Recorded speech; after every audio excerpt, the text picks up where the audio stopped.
Question कह रहा है कि सिद्ध कीजिए √3 एक अपरमेय संख्या है। यहाँ पहले लिखेंगे हम हल। पहले क्या लिखेंगे? हल। हल लिखने के बाद हम मानेंगे कि माना √3 एक परिमेय संख्या है। माना √3 एक परिमेय संख्या है, तो इसके लिए हम लिख सकते हैं इसलिए इसे P बटे Q के रूप में लिखा जा सकता है। ऐसा ही नहीं है कि इसमें हम P बटे Q के रूप में लिखेंगे, जैसे हम A बटे Q के रूप में भी लिख सकते हैं। आप ABCD में से कोई सा भी वर्ड ले सकते हैं, ठीक है। फिर हम लिखेंगे जहाँ जो हर यानी कि Q है वो 0 के बराबर नहीं होता है, ठीक है, नहीं होता है। 0 के बराबर Q जो होता है वो नहीं होता है। ये लिखने के बाद यहाँ लिखेंगे चूंकि प्रश्नानुसार, प्रश्नानुसार का मतलब होता है जो प्रश्न कहता है उसके अनुसार। प्रश्नानुसार हमें क्या करना है? प्रश्नानुसार करना है कि √3 है वो हमने माना था P बटे Q के रूप में, यानी कि परिमेय संख्या है। तो अब लिखेंगे हम दोनों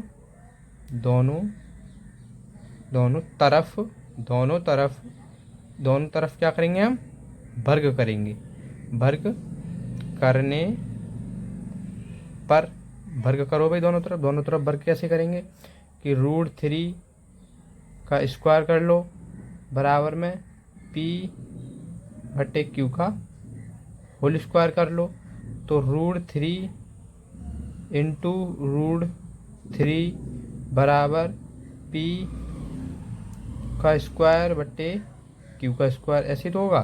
तो यहाँ पे जब वो रूट कोई भी आधार समान है और रूट में किसी गुणा होती है तो जो आधार बाहर निकल आता है डबल जो हो तो यहाँ पे बचेगा P स्क्वायर बटे Q स्क्वायर। जब ये भाग में है तो इधर गुणा में जाएगा तो 3Q स्क्वायर हो जाएगा। जब 3Q स्क्वायर हो जाएगा तो बराबर में P स्क्वायर हो जाएगा। और जब हम इस Q स्क्वायर बराबर ये भाग में है तो ये नीचे आके गुणा में हो जाएगा 3। तो हम ये समीकरण नंबर हमारी 1 हो जाएगी, समीकरण 1 हो जाएगी। जब ये समीकरण 1 हो जाएगी तो इसे हम ब्रैकेट में बंद कर देते हैं। तो यहाँ लिखेंगे हम 3 जो है वो P स्क्वायर, 3P स्क्वायर को विभाजित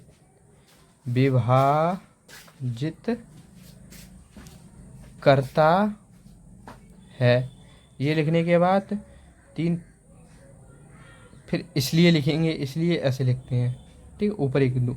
और जब 3 जो होगा वो P को भी विभाजित करेगा, P को भी विभाजित करेगा, यानी कि P को भी विभाजित करेगा। कैसे करेगा वो भी मैं समझाऊंगा। या करके हम इसे ऐसे भी तो लग सकते हैं कि Q स्क्वायर बराबर P गुणा P बटे 3, तो ये P को भी विभाजित कर रहा है, ऐसे समझो तो ऐसे ही है, ठीक है। अब यहाँ लिख सकते हैं माना P बराबर 3R मान लो, ठीक है। PQR, ऐसे PQR तो हमने R मान लिया, माना ये जब हमने मान लिया तो अब क्या करना है भाई हमें? ये हमने मान लिया, अब क्या करना है? ये क्वेश्चन है कि अब क्या करना है। हमने P बराबर क्या माना? 3R मान लिया अपनी तरफ से। जब 3R हमने अपनी तरफ से मान लिया तो अब हमको क्या करना है? तो दोनों तरफ वर्ग कर लो, सीधी सी बात, दोनों तरफ क्या करना है, वर्ग वर्ग करना है। तो दोनों तरफ वर्ग करेंगे तो क्या हो जाएगा, पी स्क्वायर हो जाएगा बराबर 3r का होल स्क्वायर हो जाएगा। तो यहाँ पे पी स्क्वायर हो जाएगा, है ना। यहाँ पर क्या हो जाएगा, पी स्क्वायर हो जाएगा। जब पी स्क्वायर हो जाएगा, जब ये पी स्क्वायर हो जाएगा बराबर यहाँ पे 3 3 9 हो जाएगा और यहाँ पे आर स्क्वायर हो जाएगा, है ना। तो अब यहाँ से हम ऐसा आएंगे, यहाँ से लेंगे, ठीक है। यहाँ से एक लाइन ड्रॉ करते हैं, तो यहाँ से क्या हो जाएगा, यहाँ से क्या हो जाएगा समझो, आर। तो यहाँ से हो जाएगा पी स्क्वायर अपॉन 9 बराबर आर का स्क्वायर। तो हम यहाँ लिख सकते हैं चूंकि में कि जो 9 है, देखिए एक बहुत बड़ी मिस्टेक हमसे हो चुकी है, बहुत बड़ी मिस्टेक हमसे हुई है इसमें। और मिस्टेक कोई ज़्यादा बड़ी नहीं है, इतनी मिस्टेक हुई है, इसे हम काटेंगे पहले, ठीक है। हमने जो यहाँ पे निकाला था कि दोनों तरफ वर्ग करने, हमने पहले देखो पहले माना था p बराबर 3r।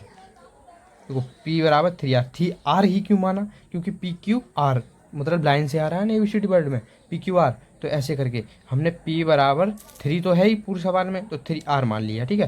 दोनों तरफ वर्ग किया तो पी स्क्वायर हो जाएगा और इस तरफ हो जाएगा 3r का होल स्क्वायर, ठीक है। यहाँ पर पी स्क्वायर बराबर देखो 3 के करेंगे तो 3 3 9 और r का स्क्वायर हो जाएगा। अब देखिए ये जो p का मान है, अब यहाँ पे हमें एक लाइन लिखनी पड़ेगी कि पी स्क्वायर का मान समीकरण 1 में रखने पर, ऐसे यहाँ पर रखने पर ये करना पड़ेगा। तो हमें ये समीकरण हमने ये मानी थी पहली, तो समीकरण क्या है, क्यू स्क्वायर बराबर पी स्क्वायर बटे 3। तो क्यू स्क्वायर बराबर, देखो पी स्क्वायर के स्थान पे हमें 9r स्क्वायर रखना है, रख दिया, और 3 के बट्टे में 3 है, ठीक है। अब 3 से काट दो, 3 एकम 3, 3 3 9। तो क्या बचा, यहाँ लाइन ड्रॉ करने के बाद हमसे क्या बचा, क्यू स्क्वायर बराबर 3r स्क्वायर बचा, ठीक है। क्यू स्क्वायर देखो ये गुणा में है, ये गुणा में तो गुणा में है, तो ये आ जाएंगे भाग में दूसरी तरफ, 3 बचा r स्क्वायर। अब देखिए अब क्या हो रहा है, अब क्या हो रहा है, यहाँ पर 3 पी स्क्वायर को विभाजित कर रहा था, p को भी विभाजित कर रहा था 3। अब यहाँ पर 3 जो है वो किसको विभाजित करेगा, क्यू स्क्वायर को विभाजित करता है। अब चूंकि में फिर लिखेंगे, अब जब क्यू स्क्वायर को विभाजित कर रहा है, तो जैसे मानो एक चीज़ समझो यहाँ पे, जैसे क्यू स्क्वायर है, ठीक है, इसे हम मानो 3 विभाजित कर रहा है, तो ये तो कर रहा है, ये तो हमें पता है 3 कर रहा है, पी को क्यू स्क्वायर को विभाजित।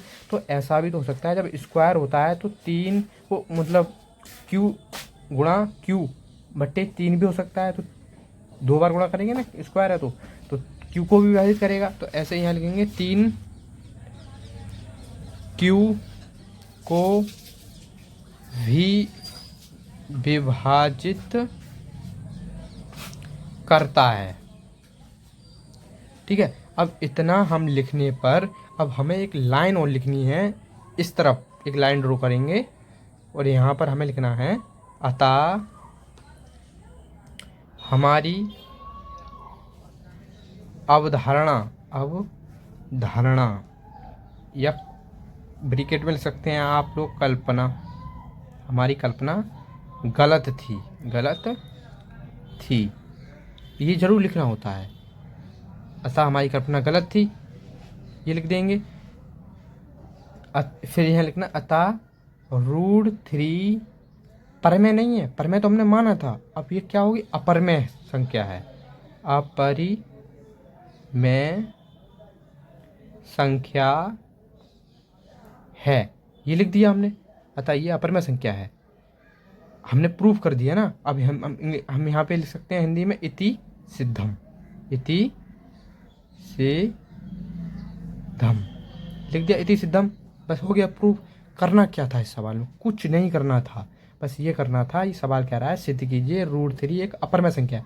हमसे ये स्वयं करवा रहा है कि ये अपरमय संख्या है या नहीं, ये पूछ रहा है, सिद्ध करवाना चाहता है। तो हमने क्या किया इस सवाल में, 3-4 फॉलो किया था। पहला किया था, माना √3 जो है वो एक परमय संख्या है, ये हमने मान लिया। परमय माना, हमने इसका व्युत्क्रम माना, यानी कि उल्टा माना अपरमय संख्या का, ठीक है। और हमको पता है कि परमय संख्या तो P/Q के रूप में होती है, हमने लिख दिया P/Q के रूप में होती है। चूंकि जो Q होता है वो 0 के बराबर नहीं होता, हर किसी की हर जो होता है ना, अंश और हर, तो हर जो होता है वो 0 के बराबर नहीं होता है, वो भी हमने लिखा यहाँ पे।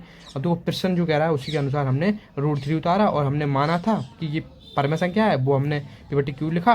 दोनों तरफ वर्ग करना, दोनों तरफ वर्ग कर लिया। तो हमने वर्ग करने पर इसका 2 बार गुणा करके 3 निकला यहाँ से, और इसका Q² वो P²/Q² हो गया।